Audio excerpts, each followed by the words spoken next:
Alright,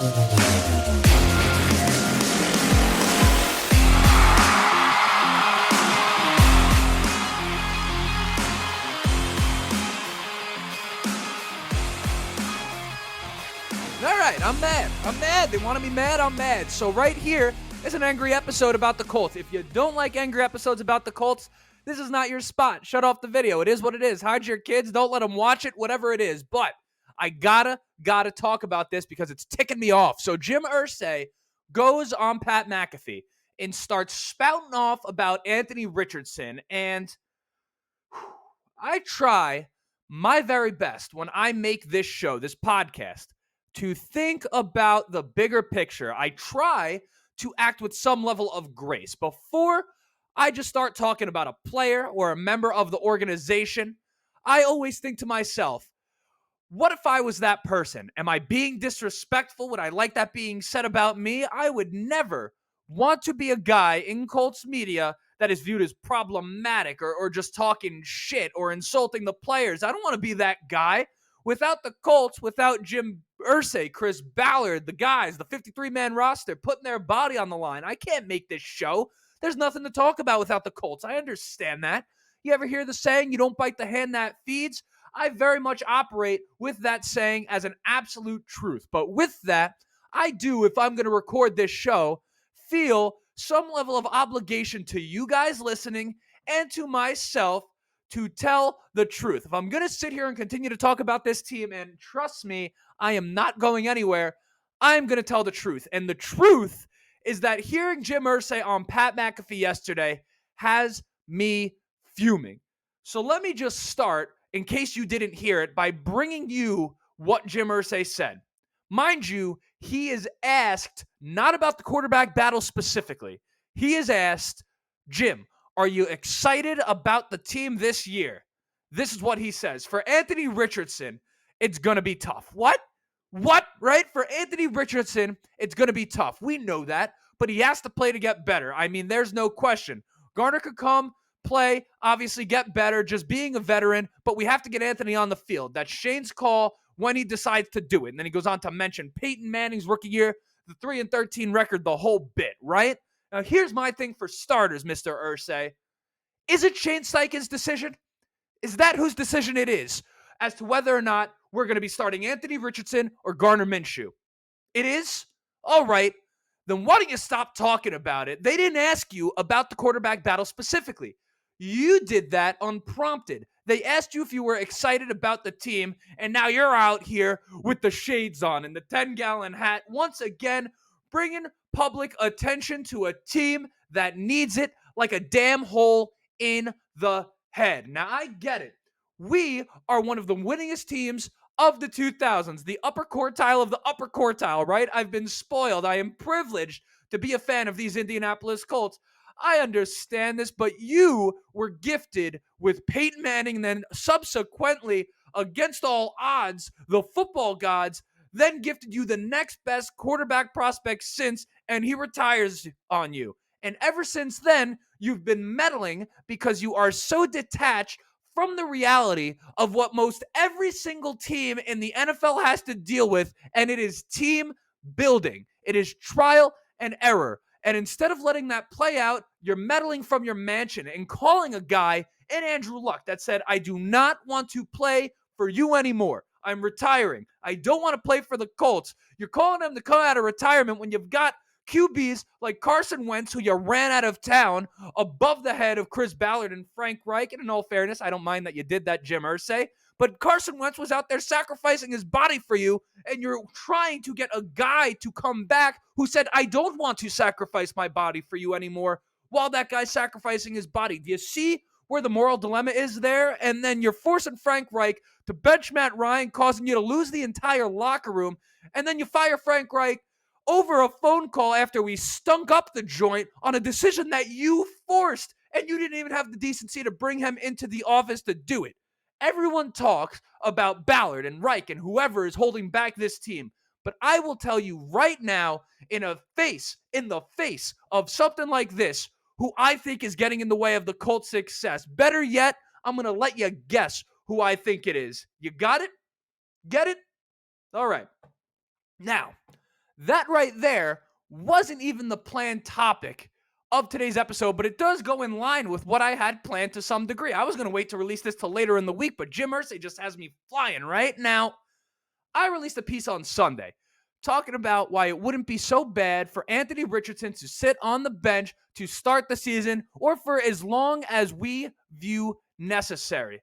While some of you guys agreed, some of you did not. So for those of you who did not agree, allow me to take you to school, right? Because this, in my opinion, not to isolate anyone, not to insult anyone, is a case of Colts Nation, by and large, being so separated from the reality of the quarterback position in the NFL. We've been spoiled. So let me take some time to explain where I'm coming from. But before we do, I just wanted to thank all of you for listening to me absolutely lose my mind here to start this episode, right? My name is Justin.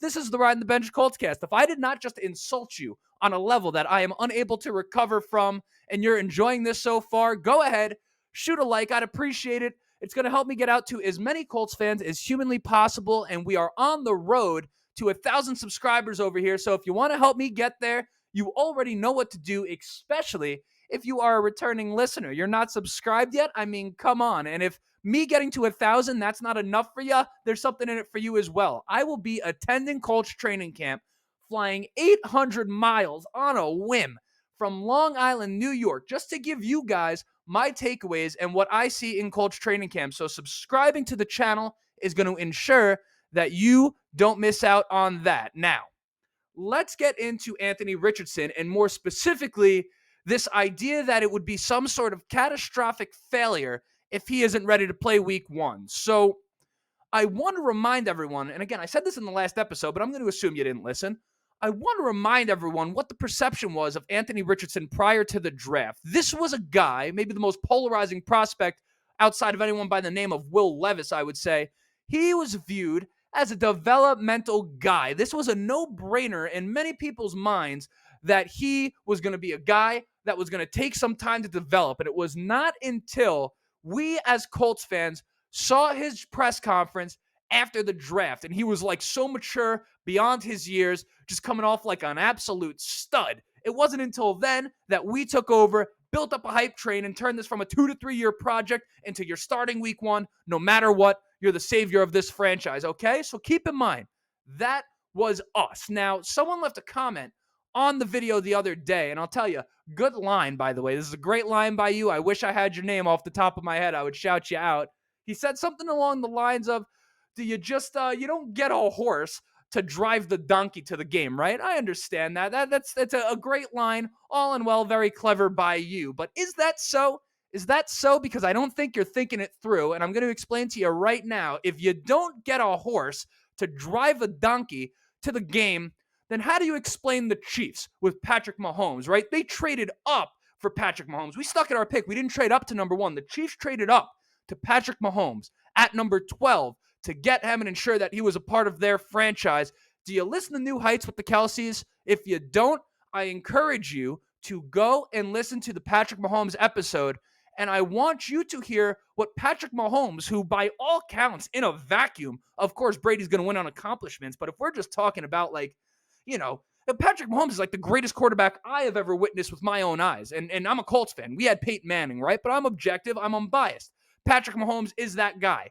Listen to what he said. Even he saw a massive, massive benefit in sitting behind Alex Smith in year one. In fact, he says he doesn't even think he'd be the quarterback he is today if he didn't have that time to sit behind Alex Smith. Now, what about Tua Tagovailoa? He was drafted number 5, 1 pick behind number 4, just like Anthony Richardson. 4, 5, same thing. What's the difference, right? He didn't play until week 6 of his rookie year. He sat behind Ryan Fitzpatrick, the ultimate journeyman, right? 5th overall pick. Again, another one. What is it? That's the horse, and they were riding the donkey, right? So this idea that you can't sit a quarterback is something that is essentially just a figment of a Colts fan's imagination, because we've been gifted with Peyton Manning, then Andrew Luck, and now all of a sudden we don't have it, and we don't know what to do with ourselves. And just in football terms, right? Because I'm giving examples of players, but how about the on-the-field play? Why would it be bad to have Anthony Richardson out there if he is not ready? This is what many people don't understand. And I'm going to bring up Zach Wilson. And I don't say, by the way, oh, Anthony Richardson, I mean no disrespect by comparing you to Zach Wilson. I'll tell you that right now, because clearly the character of these two individuals is, I mean, it's glaringly different, right? So I'm not comparing him on that level to what we saw with Zach Wilson. But if you put out a guy who is not ready to play, he is going to make mistakes. And I know you think that making mistakes, it's just about learning. But what you don't realize is that in the speed of a game, as you're making those mistakes, if you're not confident in what you're seeing, if you're not feeling it the right way, you're going to ultimately overcompensate for what it is that you can or cannot do. And that's fine in a moment. It's like, okay, make the mistakes, you get that. But what you're not taking into account is the bad habits that you learn while that's happening. It could cause irreversible damage. And again, Zach Wilson is my example. I would know. I live in New York. The Jets do this time and time again.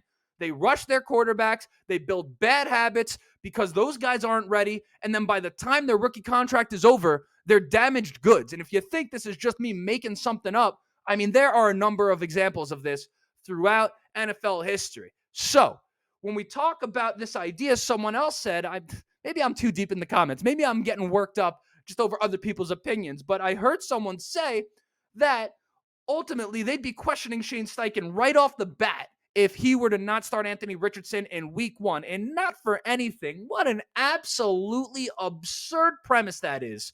Shane Steichen, who worked with Justin Herbert, who's worked with Phillip Rivers, who's worked with Jalen Hurts, and was able to get great things out of all of them. Obviously, Phillip Rivers was already established. I'm talking about Justin Herbert and Jalen Hurts.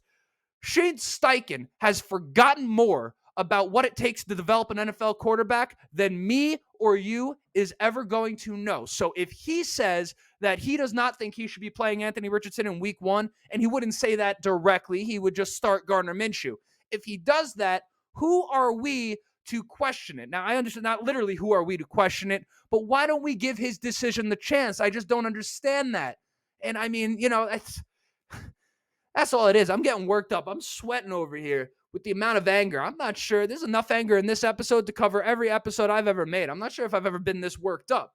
But that real quick, in a nutshell, was my entire point. Maybe I missed something. And if I missed something and you feel like you've been attacked, you're probably going to comment and let me know what I missed. I'm happy to get into the debate. Just make sure it's well thought out, all right? Think carefully because you're dealing with an Indianapolis Colts genius, whether you like it or not. So with that, that's the end of the episode. Yeah, that's the end of the episode. I thought I was going to say something else. Like, subscribe, the whole deal. Until next time, this is Justin right here. This is the Ride in the Bench Colts cast right here. Go Colts.